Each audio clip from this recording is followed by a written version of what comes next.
La religiosidad popular es la manera en que el cristianismo se encarna en las diversas culturas y estados étnicos y es vivido y se manifiesta en el pueblo. El pueblo expresa su fe de forma intuitiva y simbólica, imaginativa y mística, festiva y comunitaria. Algunas de las manifestaciones de la religiosidad popular son consideradas como supersticiones o cultos paganos por la religiosidad oficial.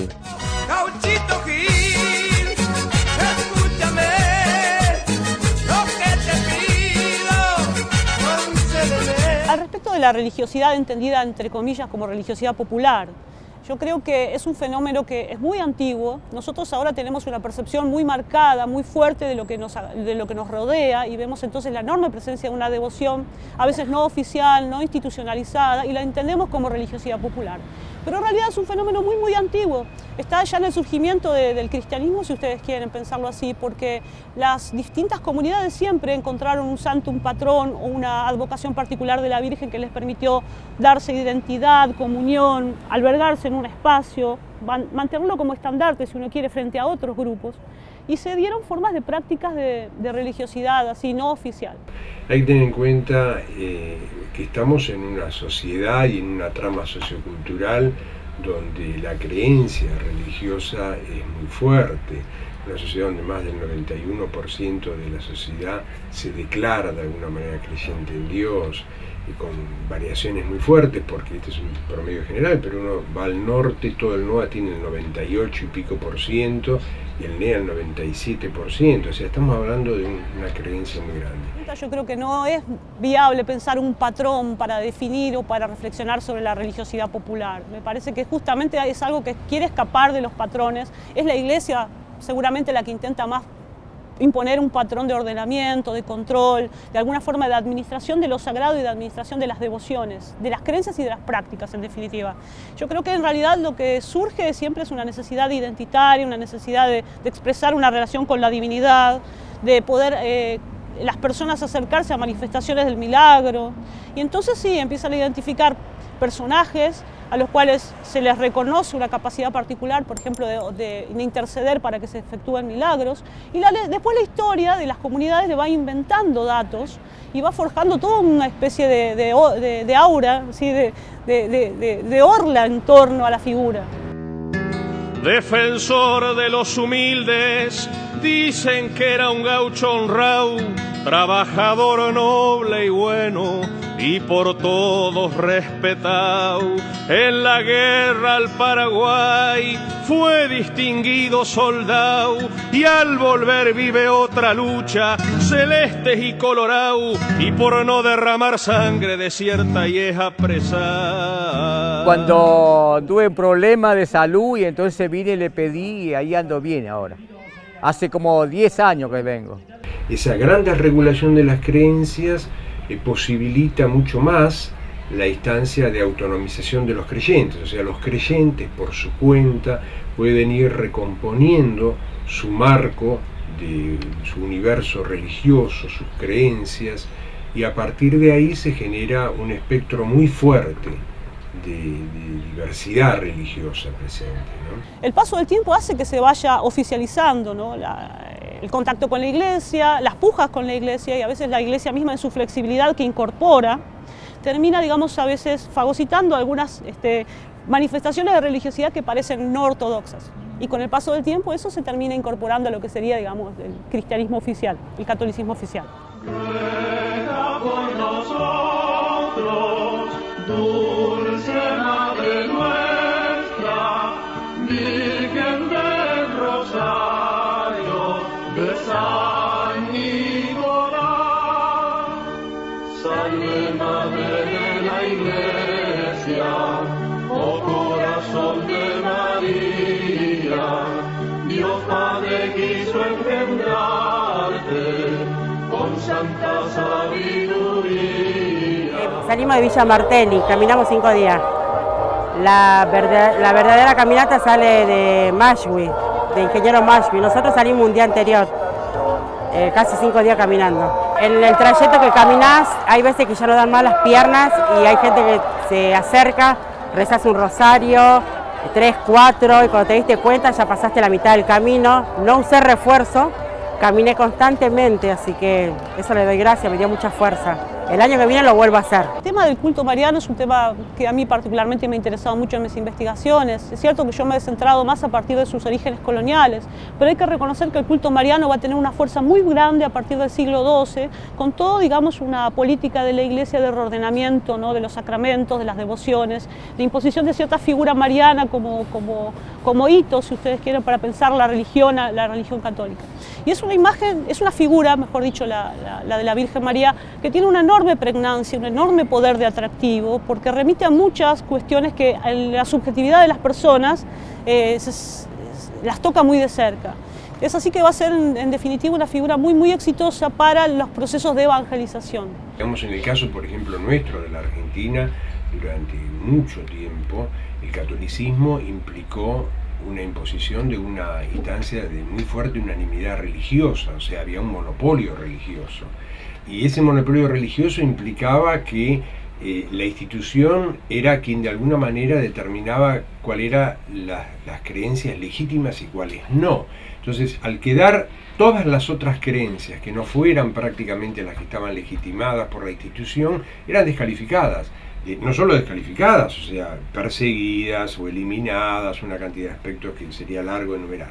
Pero lo concreto es que eran fuertemente descalificadas, y mucho más tratándose o la religiosidad de los pueblos originarios, o la religión de los pueblos africanos, o las distintas manifestaciones de los sectores populares, que eran descalificadas como supersticiosas, como, digamos, instancias vinculadas con la magia, etcétera, etcétera.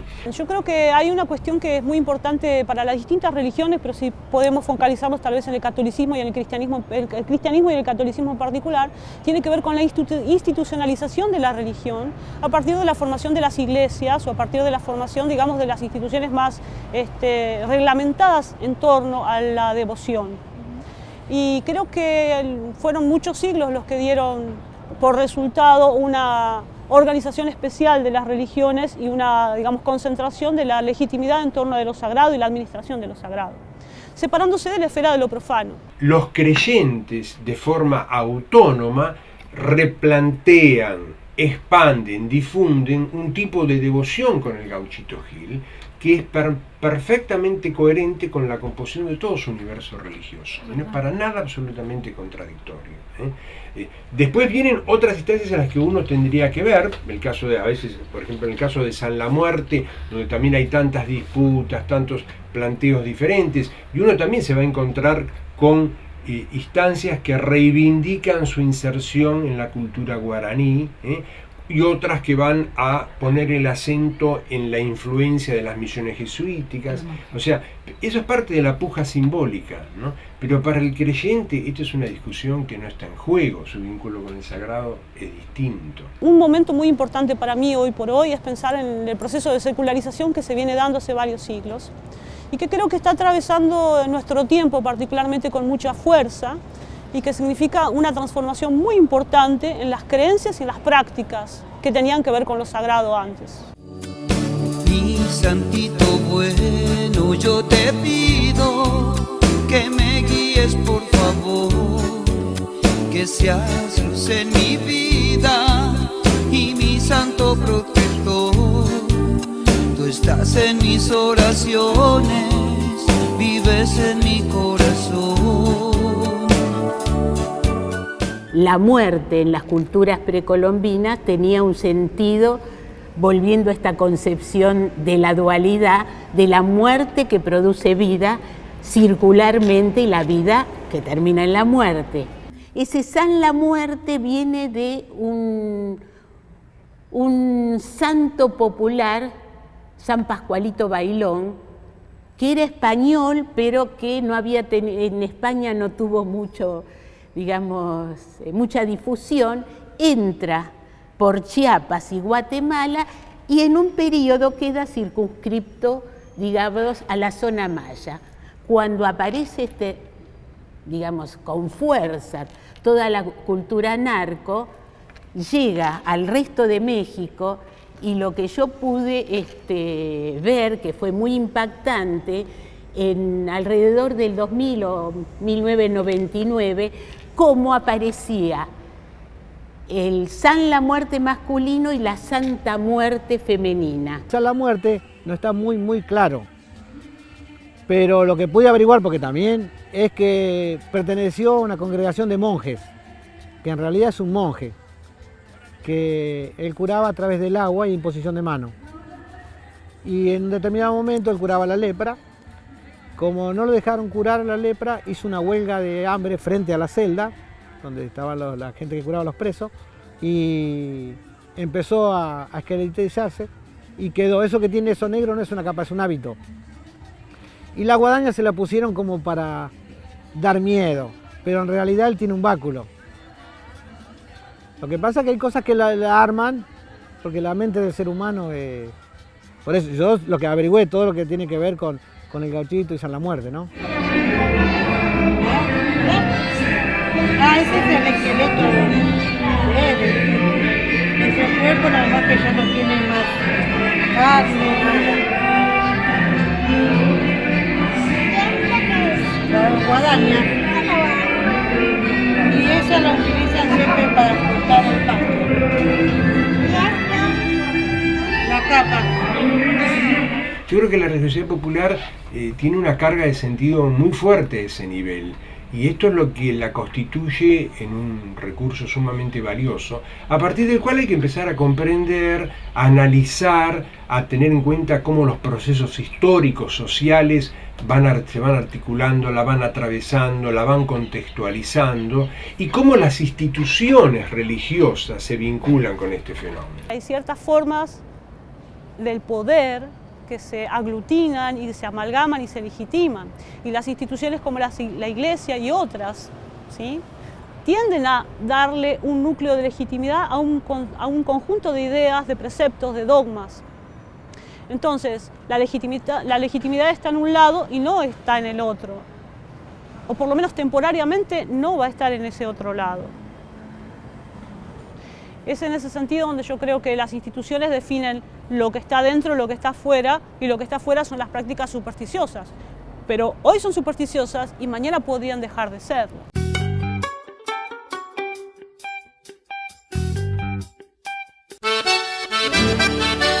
Soy promesero y bien correntino, nacido allá en Curuzú. El Gauchito Gil es una figura religiosa, objeto de devoción popular. Los 8 de cada mes se realizan fiestas populares, festejando el Día del Gauchito Gil, en conmemoración a su muerte, el 8 de enero de 1878. Acá, por ejemplo, los 8 de enero hay 15, 20.000 personas. Acá es todos los 8. Todos los 8 la gente viene. Hay gente, por ejemplo, que viene con muletas y promete, por ejemplo, que si le ayuda a caminar, se va a vestir de paisano y de gaucho y va a bailar.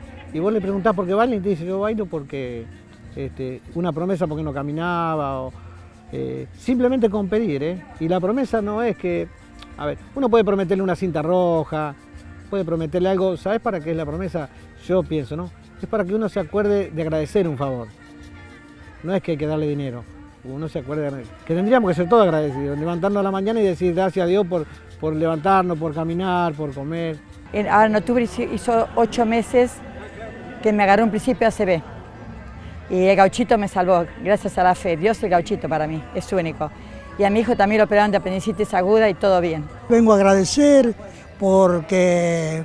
Me agradezco al gaucho porque mi hijo, mi mujer, todo, gracias a Dios y al gaucho, son sanos, bueno, y agradecemos solamente.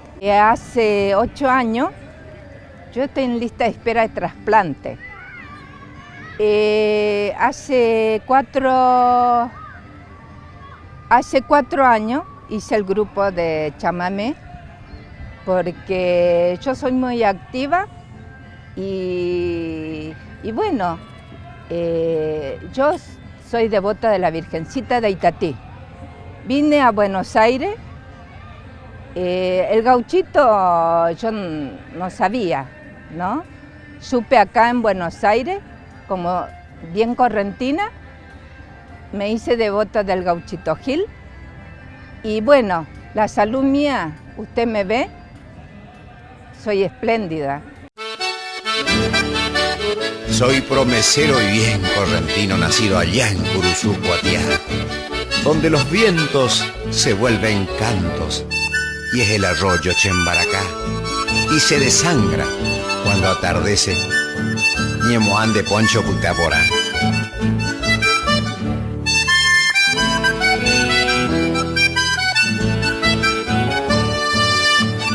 Vengo a rezarte desde muy lejos, gauchito Gil.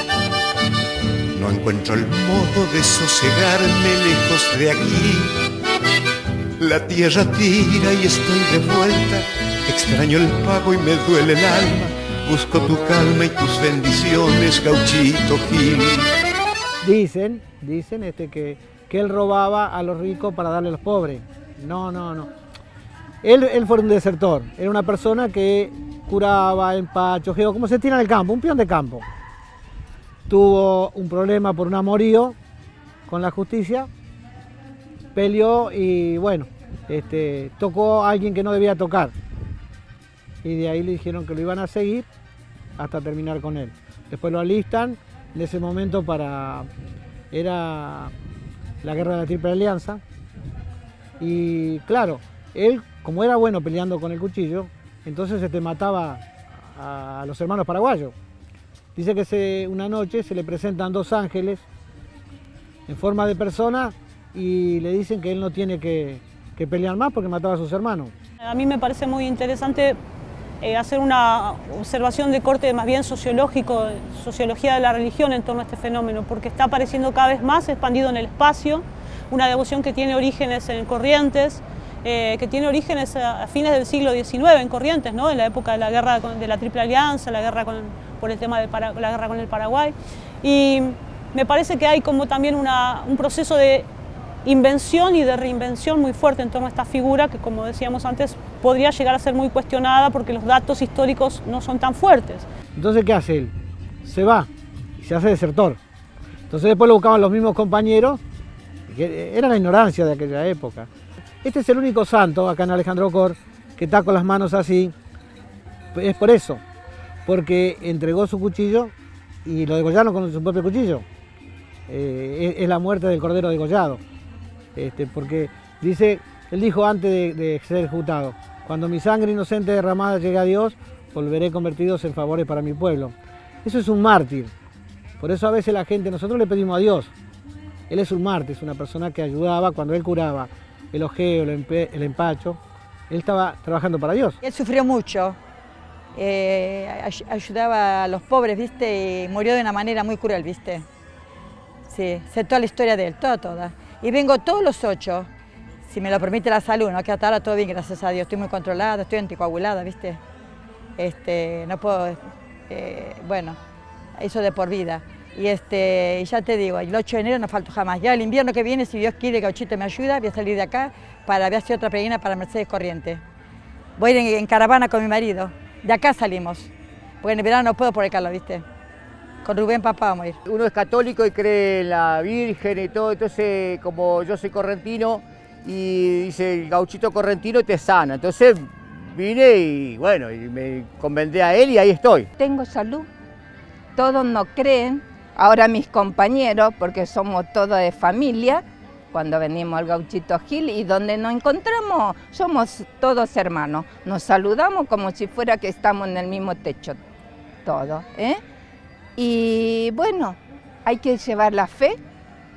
Cada tanto voy a Corrientes y voy a visitarle a la Virgencita de Itatí. Y al Gauchito Gil todos los 8, cuando puedo, vengo. Pero en enero nos falta. Ahora ando de visita, ando saludando al gauchito, si no estoy con mi conjunto. Esto es relativo porque a veces nos encontramos acá, a veces nos encontramos en otro lugar, pero por regla general, los 8 de enero, olvídate de los compromisos, pero los 8 de enero es sagrado para nosotros y los 8 siempre venimos. Hoy tendría que estar trabajando y bueno, me escapé. Vine a quedarme ya para siempre, Gauchito Gil. Tengo a mi madre muy viejecita esperándome en un ranchito de paja y barro, aljibe y horno en una lomada, en las orillas del pueblo mío de Curuzú.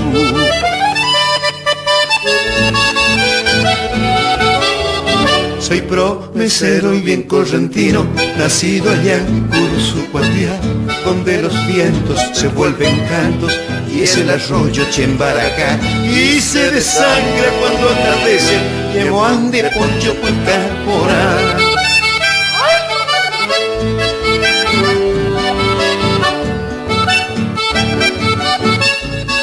Y cuando el que lo iba a matar, él le dijo que no lo matara, lo iban a juzgar, y le dijo no.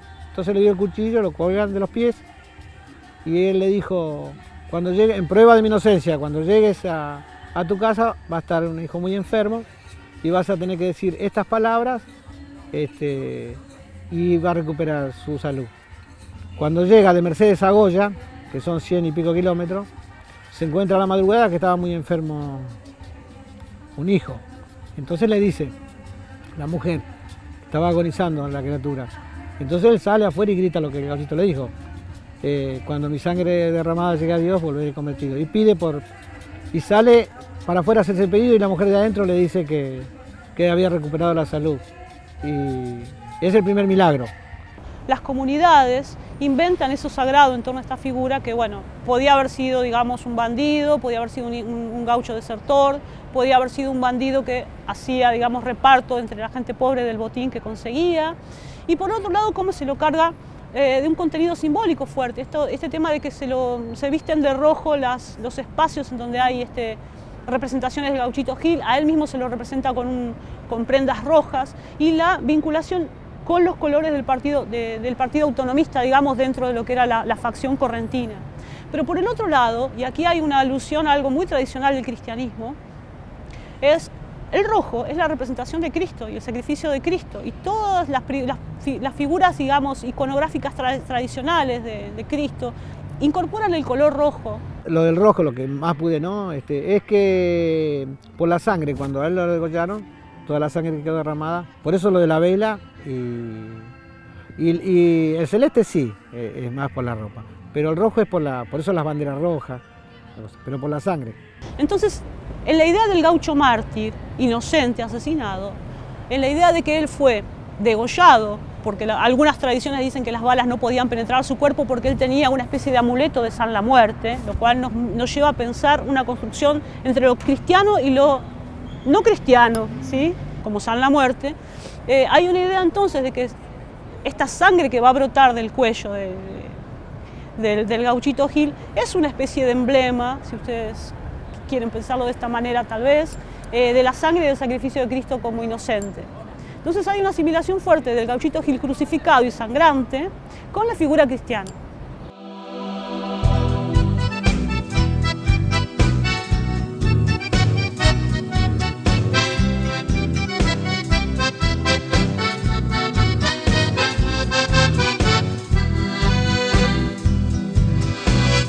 Yo soy devoto de ti, Gauchito, siempre te ruego tu protección. Tan solo pido que tú me guíes, que me des siempre tu bendición. Gracias, Gauchito, por tus milagros, te llevo siempre en mi corazón. Estás conmigo en todo momento, por ti, Gauchito, es esta oración.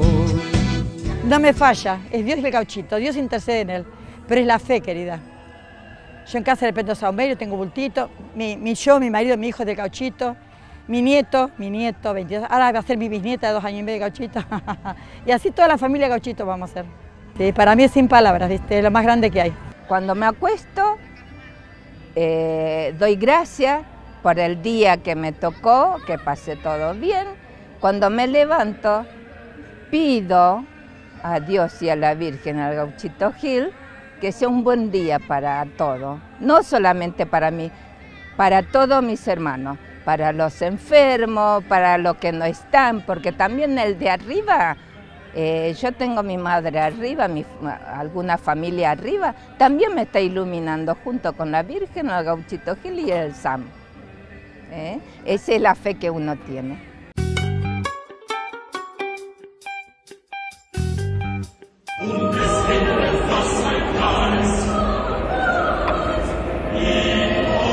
Las imágenes son la gran fuente de la devoción de las cofradías y la religiosidad popular. Una imagen representa el gran espejo, donde los creyentes expresan su fe y desde la cual se dirigen a Dios.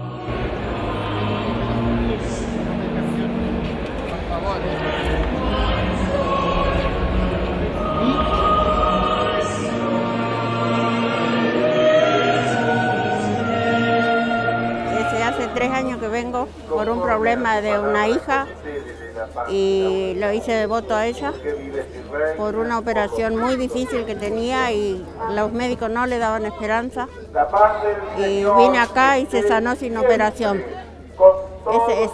Es un milagro. Vengo a darle gracias a la Virgen porque es mi segundo año y agradecerle por todas las pruebas que me dio en este año, ya sea de salud, que es lo que vine yo el año pasado, vine muy delicada, y este año quiero agradecerle y a pedirle por un propósito que yo sé que ella, no hay duda que ella me lo va a conceder. Hace más o menos 17 años que vengo a la Virgen. No falto nunca para el cumpleaños de ella. Y a veces vengo 2 o 3 veces al año. Le vengo a agradecer, le vengo a orar a la Virgen, porque acá, en este lugar de San Nicolás, yo encontré una gran energía positiva hacia mi persona, hacia todo lo que le pedí siempre. Se me cumplieron muchas cosas muy bonitas de la Virgen. Me siento muy bien porque siento que me voy con una energía positiva, con muchas bendiciones a toda mi familia y siento a Dios y la Virgen en mi corazón. Eres tú la Inmaculada, llena de gracia divina, y a tus hijos pecadores, vida y perdón comunicas. Ruega por nosotros, dulce Madre nuestra, Virgen del Rosario de San Nicolás. En la relación del creyente con lo sagrado, esa relación es permanente en el contexto de la vida cotidiana, es integradora en el contexto de la vida cotidiana, es profundamente vital para ese sujeto. O sea, ahí es donde uno, me parece que esta es la introducción, es la manera de entrar al tema, comprender la complejidad de las culturas populares latinoamericanas. Entonces ahí lo sagrado comienza a ser un elemento constitutivo que acompaña. Vengo a pedir, a agradecer, tengo testimonio de vida. Mi nieto con 980 gramos me dijeron que no iba a vivir. Con 5 meses y medio de embarazo mi hija. Me dice el médico que no vivía, que bueno. Después lo operaron de la vista con rayo láser y me dijeron que iba a ser ciego. Y yo le pedí a mi Dios, si Él daba la vista a los ciegos, ¿por qué mi nieto? Que Él hiciera milagro. Mi nieto tiene 8 años, ve, tiene el anteojo. Y agradecerle a la vida y le digo que mientras pueda venir, yo voy a venir. Este año me ha costado muchísimo, pero acá estoy. Hace muchos años que vengo porque tengo mucho que agradecer a la Virgen, porque todo lo que le pido me concede. Vine un poquito preocupada esta vuelta porque se quedó mi esposo un poquito delicado, estaba de salud, pero vine más que nada para pedir por él y que él me entienda que por eso lo dejé solo, pero con sus hijos, lo dejé, los nietos.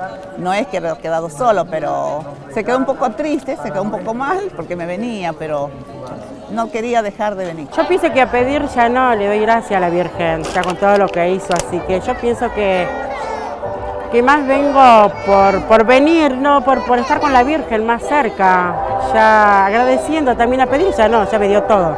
Y la fuerza de caminar, porque 5 días venir caminando sin un refuerzo que te lleve, es muy lindo. Contigo en la unidad del Espíritu Santo, y es Dios por los siglos de los siglos. Amén.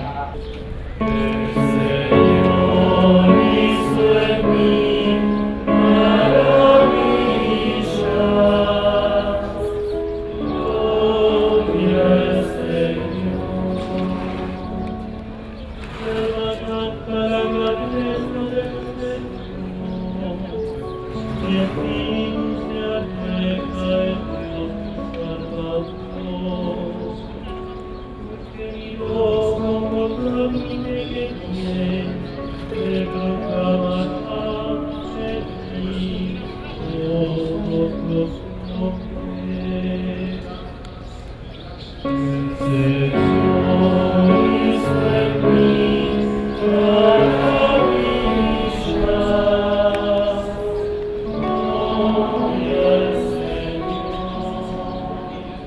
Lo simbólico es un lenguaje fontanal de la experiencia religiosa, es un lenguaje básico, fundamental. La polisemia del símbolo acompaña todo lo que es lo religioso. Entonces, este es un elemento básico porque vamos a ver que ese lenguaje simbólico se traduce en múltiples apreciaciones y prácticas en que los sujetos entran en contacto con los símbolos. No son símbolos vacíos, son símbolos plenos de significación. Son símbolos que a su vez se vinculan con construcciones míticas y que se expresan en prácticas rituales. O sea, esta relación entre los símbolos, los mitos y los ritos son constitutivas también de lo que implica la presencia de las formas religiosas populares, ¿no? Es importante hacer hincapié en ciertos objetos que la teoría del arte considera en algunos casos arte popular, artesanías, artes menores, pero fundamentalmente tenemos que abordar el análisis de este tipo de producción dentro del contexto de las festividades populares. Y esas festividades, en todos los casos, responde, y en estos casos fundamentalmente, a fundamentar mitos de origen. Y la utilización y la producción de estos objetos, en todos los casos, responden a una ritualidad, que es de alguna manera en poner en acción aquellos mitos fundantes. Hay muchos autores que insisten mucho en esto, ¿no? Sobre todo cómo este bagaje tan fuerte de la cultura occidental por imponer su racionalidad, ha llevado a que también en gran medida el cristianismo que llegó a América fue en gran parte un cristianismo occidentalizado, y que está en juego la necesidad de construir un cristianismo desde la base que implica la propia trama cultural de estos pueblos. Un mito es una historia, una narración verdadera para aquella cultura donde se inscribe este mito, es decir, es verdadero. Y para ese mito, para que se reactualice, porque permanentemente hay que reactualizarlo, es necesario, en estos casos, como lo acabo de señalar, objetos como la jícara, en el caso de la cultura huichola, o las máscaras añanti, en la cultura chiriguana. Estamos en la tierra, en la pacha. Lo que implica la necesidad de la desoccidentalización, si se quiere así, la dificultad de la palabra, de lo religioso. Y en esa desoccidentalización de lo religioso, la religiosidad popular juega un papel fundamental, porque hay una matriz cristiana muy fuerte que a su vez se articula con matrices de los pueblos originarios, con matrices de los pueblos africanos, y que genera otra lógica presente en América Latina, que está en juego en esa cultura, otras prácticas de sacralización, que es otra manera de vincularse con lo sagrado. Me llaman a ser muy lleno, y a su me tenía me llaman a ti, pero manaca toda van. Ay, la manaca acá, tate, vanillo satate, huelica yo, mamá acá. Sai ni que estaba en el satate. Y que humana muy yo que eso. Y que sean. Y con muy llamo. Hay un tipo de, yo diría, de instancia en la cual esta perspectiva fuertemente cosmológica de lo sagrado, constitutivo de la realidad, una dimensión permanente de la realidad, se acompaña a su vez con una experiencia del creer en los sujetos. A veces quienes se han acercado al conocimiento de la religiosidad popular han ponderado un conocimiento más de carácter positivista de conocimiento de las prácticas y de los objetos, sin ponderar adecuadamente lo que esto es a nivel de significación para los sujetos. ¿Qué significa realmente y la densidad significativa que tiene para el sujeto la experiencia del querer? Para mí esto creo que es una experiencia más de lo que tengo en vida y es lo más bonito que me puede haber pasado. El llegar a nuestra madre y espero que mucha gente de los que estemos sea un ejemplo de vida para muchos. Es amor a la Virgen, a Dios. Y empezar a ser una mariana porque siempre hay alguien nuevo que traes a la Virgen. Siempre hay alguien nuevo que traes a la Virgen, una compañera, un amigo, una vecino. Y nos llenamos de cartitas para traerle a la Virgen de todos los lugares de trabajo, de los vecinos. Vengo a agradecer a la Virgen y siempre pidiéndole que no lo desampare ninguno. Lo religioso a este nivel es una profunda experiencia del creer. Y esa experiencia del creer tiene una significación enorme que atraviesa la vida del creyente, mucho más allá de los bagajes doctrinarios.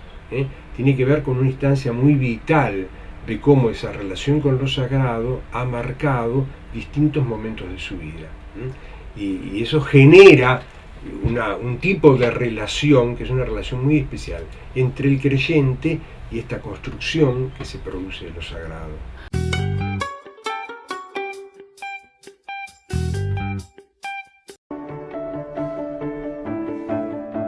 Detrás de los relatos y rituales está la fe, como razón y motor de acción. La fe que es certeza de lo que se espera y convicción de lo que no se ve. Evidentemente, a lo largo de estos muchísimos siglos que han pasado, las distintas sociedades han manifestado un deseo de transformación del presente y una especie de utopía para su futuro. Y eso se pudo plasmar detrás de las religiones, claro está, de distintas religiones y distintos momentos de las religiones, pero también de otros proyectos que tienen que ver con una ideología, con una transformación práctica, concreta y política del presente. Y en ese sentido me parece que hubo también, creo que a lo largo del siglo XX, una orientación hacia otras instituciones como los partidos políticos, que llevaron mucho flujo de atención, de interés, de energía, sobre todo de los más jóvenes, hacia la militancia. Porque la evangelización es un acto militante. Creo que hay que tener en cuenta que lo religioso es una de las instancias de sentido más importantes, ¿no? Es muy fuertemente su capacidad simbólica expresa una potencialidad de sentido realmente muy relevante y por lo tanto se convierte en un bagaje y en un reservorio que se articula con las identidades de los sujetos, con las distintas identidades que los sujetos van recomponiendo. Lo que está en juego es la posibilidad de que el sujeto pueda expresar su propia manera de vincularse con lo sagrado en el contexto sociocultural en que ese sagrado cobra sentido. Los invito, hermanos, a que podamos vivir en esta profunda alegría que la Virgen nos trae y que cada uno salgamos de acá con ese profundo anhelo y decisión de ser como Jesús. Vamos a pedirle la gracia de vivir en esa presencia para también nosotros tener y llevar a los demás su vida en abundancia. Vamos a hacerlo rezando juntos como Él nos enseñó. Padre nuestro que estás en el cielo, santificado sea tu nombre. Venga a nosotros tu reino. Hágase tu voluntad en la tierra como en el cielo. Danos hoy nuestro pan de cada día. Perdona nuestras ofensas, como también nosotros perdonamos a los que nos ofenden. No nos dejes caer en la tentación y líbranos del mal. Y la creencia, la particular confianza en que se puede introducir un cambio puede ir de la mano del sacerdote religioso, ¿sí? Puede ir de la mano del chamán, o puede ir de la mano de un líder político partidario. En ese sentido yo no quisiera mezclar las cosas porque me parece que el mundo secular de las fuerzas políticas está organizado en torno a una legitimidad específica que tiene que ver con las tensiones en el campo político y eso cada vez tiende más hacia la secularización claramente, donde no aparece la idea de lo sagrado, donde no va a aparecer la idea de lo trascendente del hombre, así en cuanto a la idea de un más allá, de un imaginario diferido en el cielo, pero sí hay una especie de futuro imaginado que tiene que ver con ciertas utopías. Desde esa perspectiva, evidentemente es donde muchas veces, claramente, cuando uno analiza históricamente, lo religioso propio de los pueblos han entrado en colisión con las religiones impuestas a través de procesos de colonización que implicaba empresas de transformación de ese sentido por otro sentido religioso que no era el sentido religioso de esos pueblos. Entonces, en ese sentido lo religioso siempre fue un bagaje de sentido muy fuerte. Dios te salve María, llena eres de gracia, el Señor es contigo, bendita tú eres entre todas las mujeres y bendito es el fruto de tu vientre, Jesús. Santa María, Madre de Dios, ruega por nosotros pecadores, ahora y en la hora de nuestra muerte. Dios te salve María, llena eres de gracia, el Señor es contigo, bendita tú eres entre todas las mujeres y bendito es el fruto de tu vientre, Jesús. En ese sentido, nuestro país ha dado durante la década del 60 y durante la década del 70 una unión muy fuerte entre algunas utopías que venían de raíz religiosa que se llevaron a la práctica concreta en partidos o en movimientos.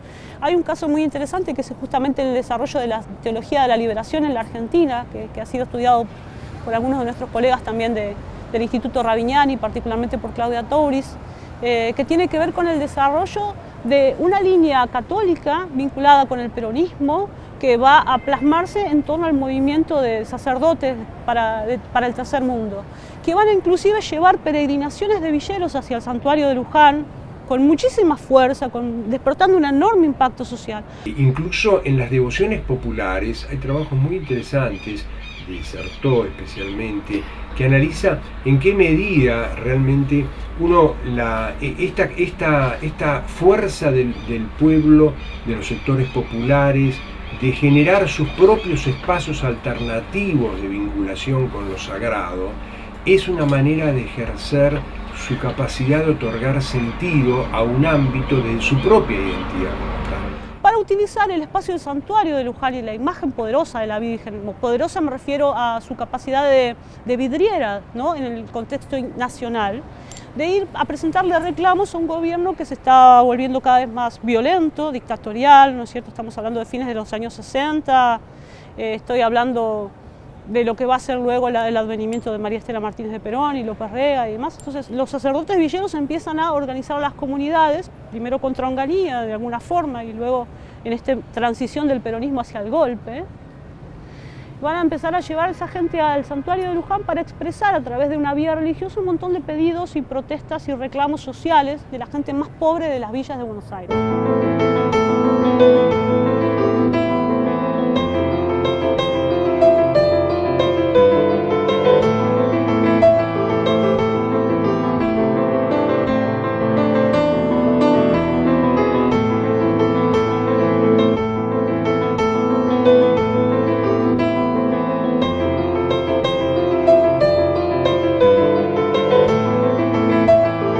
¿En qué medida la capacidad de expresión propia del sentido en su vínculo con lo sagrado, como en su relación con los demás y con la sociedad de estos sectores, es en sí misma una afirmación importante de tener en cuenta? Digo, porque en tanto tal, es una instancia que se resiste a imposiciones simbólicas que vacían de sentido, que vacían de significado o que pretenden transformar esa fuerte significación que los sectores le otorgan con otras significaciones.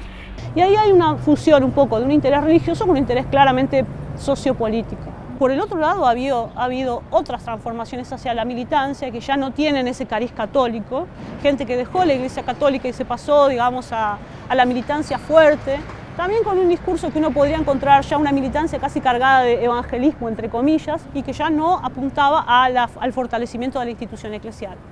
Otra experiencia, pero también, digamos, cargada de fe, de voluntarismo, de utopía y de militancia.